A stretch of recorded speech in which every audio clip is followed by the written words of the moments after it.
আসসালামু আলাইকুম রহমতুল্লাহি বারাকাতু। সম্মানিত দর্শক শ্রোতা, আজকে আমরা আমাদের পেছনে যে সমুদ্র দেখছেন কক্সবাজারের ঐতিহাসিক সমুদ্রের পাশ থেকে আপনাদের সাথে যুক্ত হচ্ছি। তো আজকে যে বিষয়টা নিয়ে আলোচনা করতে চাই সেটি হচ্ছে যে গতকাল আপনারা দেখেছেন যে 5ই অগস্টের বিকেলে জুলাই গণঅভ্যুত্থানের 1 বছর পূর্তি উপলক্ষে জাতীয় সনদ তৈরি করা হয়েছে এবং সেটা প্রধান উপদেষ্টার পক্ষ থেকে বক্তব্য দেওয়ার মাধ্যমে জাতিকে জানানো হয়েছে। আসলে সেই বক্তব্য কেন্দ্র করে বিভিন্ন মহল থেকে বিভিন্নভাবে কথা উঠছে এবং বাস্তবিকভাবে সেখানে বিভিন্ন জুলাইতে যারা অংশগ্রহণ করেছে তাদের অংশীদারিত্বকে এক পর্যায়ে বলা যায়। বিশেষ করে ইসলামী দলগুলো এবং আলেম ওলামা ছাত্র জনতা, বিশেষ করে এই ফেসিবাদ যখন থেকে আনুষ্ঠানিকভাবে তারা তাদের যাত্রা শুরু করেছে 2013 সালে, সেই শাপলা ট্র্যাজেডি যেখানে হাজার হাজার আলেম ওলামা এবং ছাত্র জনতাকে নির্মমভাবে হত্যা করা হয়েছে, সেই 2013 সালে শাপলা হত্যাকাণ্ডের বিষয়টাকে সেখানে উল্লেখ করা হয়নি।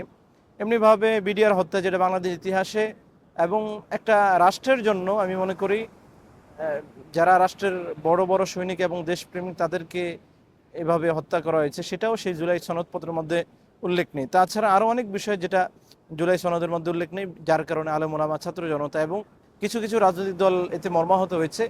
এবং এই বিষয়টা মর্মাহত হওয়ার মতো যে যারা দেশের জন্য এরকম রক্ত বিলিয়েছে তাদের কথা উল্লেখ না থাকা, বা যারা ফেসিবাদকে এরকম উপরে ফেলেছে তাদের কথা উল্লেখ না থাকা, এটা আমাদের জন্য অত্যন্ত হতাশার কারণ।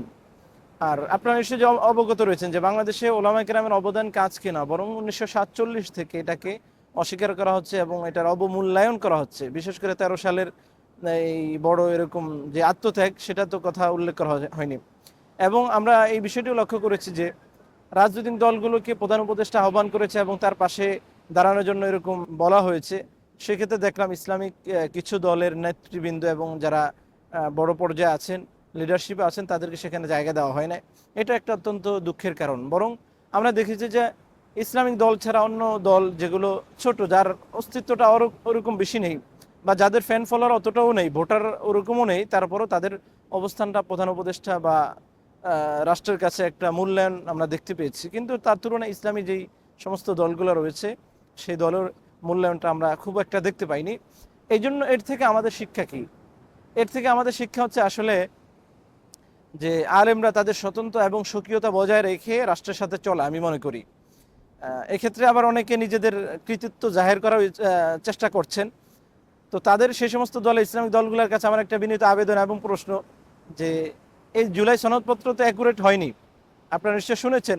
তাহলে সেই সমস্ত ইসলামী দলগুলা নিজেদের একটা ভালো অবস্থান যাওয়ার কারণে বা নিজের ভালো একটা আসন গ্রহণ করার কারণে তারা কি সেই জুলাই সনদপত্রের স্বীকৃতি দিয়ে দিল? তো তাদের তো উচিত ছিল সেখানে প্রতিবাদ করা।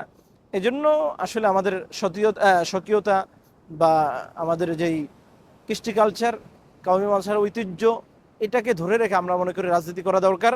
এবং হেফাজতের মতো ছেড়ে দিয়ে হেফাজতকে আপন গতিতে চলিয়ে প্রত্যেকের উচিত তার দলকে গোছানো।